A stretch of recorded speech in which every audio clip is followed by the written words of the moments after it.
Assalamualaikum warahmatullahi wabarakatuh. Perkenalkan, nama saya Siti Fauziah dengan NIM 2020 11010175, jurusan Pendidikan Guru Sekolah Dasar di Universitas Esa Unggul, Kampus Citra Raya, Tangerang. Nah, jadi saya akan mempresentasikan materi tentang diksi, yaitu pilihan kata. Nah, ini ada pengertian. Jadi dalam KBBI atau Kamus Besar Bahasa Indonesia, diksi adalah pilihan kata yang tepat dan selaras dengan penggunaannya untuk mengungkapkan suatu ide atau gagasan. Nah, dalam penggunaan kata ini atau pemilihan kata ini kita harus sesuai dengan kamus, karena kamus akan memberikan kita pilihan kata yang tepat untuk mengungkapkan suatu kata yang benar.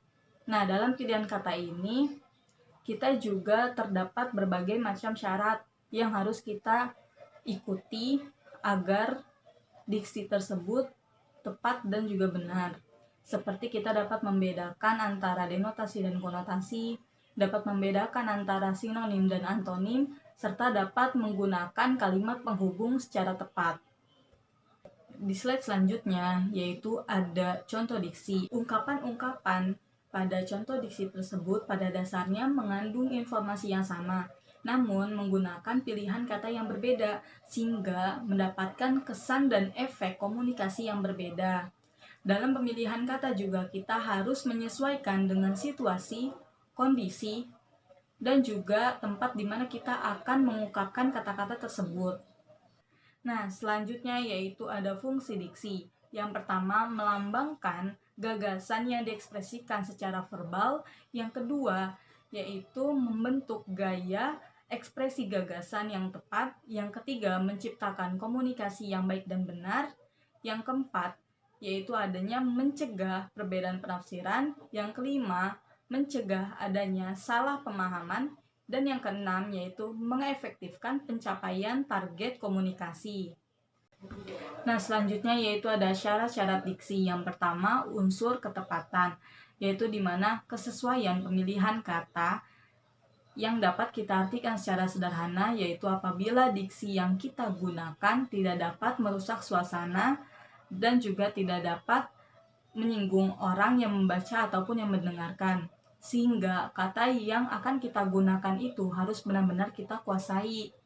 Nah, yang kedua ada unsur kecermatan, yaitu kecermatan pemilihan kata berkaitan dengan memilih kata yang benar-benar akan kita gunakan untuk mengungkapkan suatu gagasan tertentu.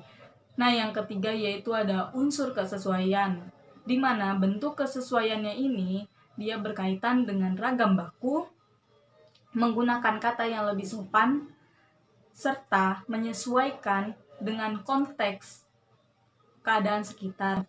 Yang selanjutnya yaitu ada pembagian cakupan diksi. Yang pertama ada berdasarkan makna kata. Yang A yaitu denotatif. Jadi denotatif ini merupakan makna sebenarnya dari kalimat yang mengacu pada hubungan langsung antara istilah dan objek, ide ataupun tindakan yang ditunjuknya. Nah, contoh dalam kalimat kita bisa lihat yang pertama yaitu dia adalah wanita cantik, bermakna denotatif. Yang B yaitu konotasi. Jadi makna konotasi adalah makna tambahan yang mengandung nilai rasa tertentu di samping nilai dasarnya yang bersifat khusus. Nah, kita ambil salah satu contoh kalimat dari konotasi, yaitu sejak 2 tahun yang lalu ia membanting tulang untuk memperoleh kepercayaan masyarakat. Nah, dapat kita lihat kata yang saya garis bawahi yaitu membanting tulang.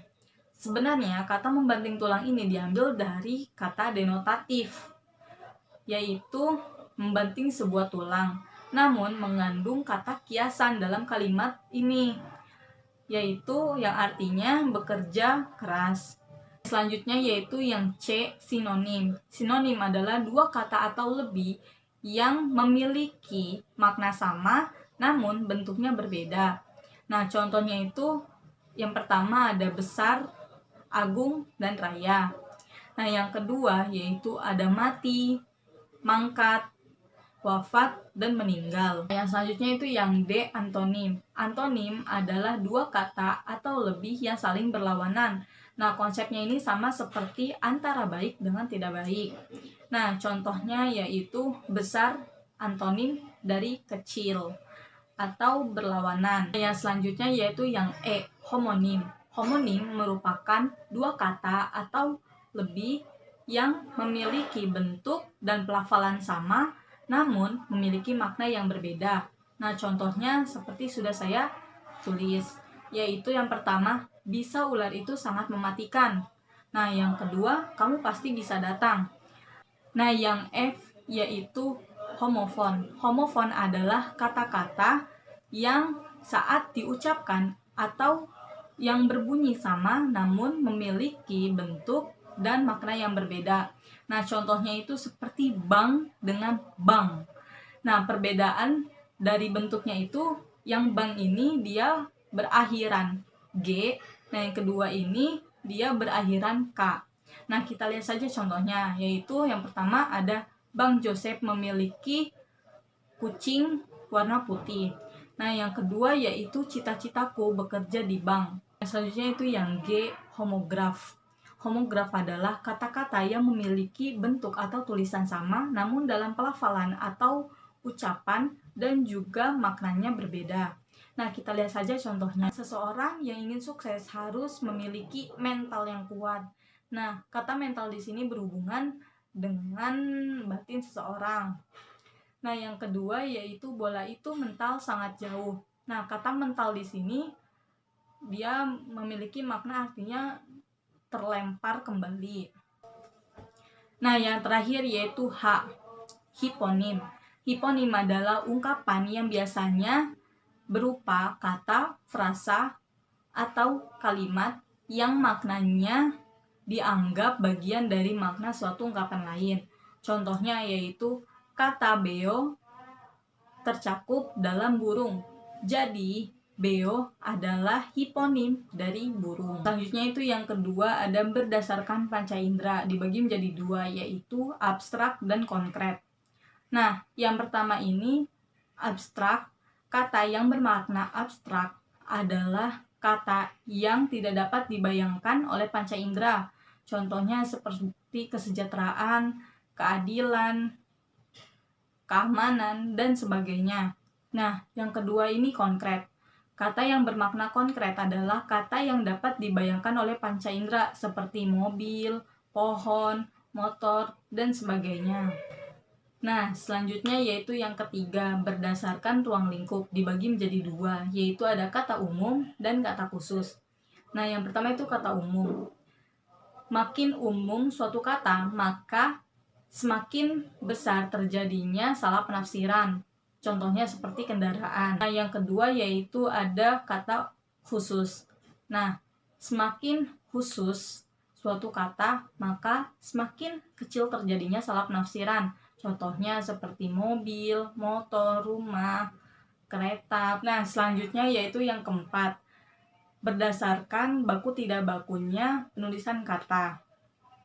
Nah, kata baku adalah kata yang sudah benar, yang sesuai dengan aturan, ejaan, kaidah Bahasa Indonesia yang bersumber pada KBBI atau Kamus Besar Bahasa Indonesia. Nah, contohnya yaitu sudah saya tulis di PPT saya. Demikian presentasi saya, kurang lebihnya mohon maaf. Wassalamualaikum warahmatullahi wabarakatuh.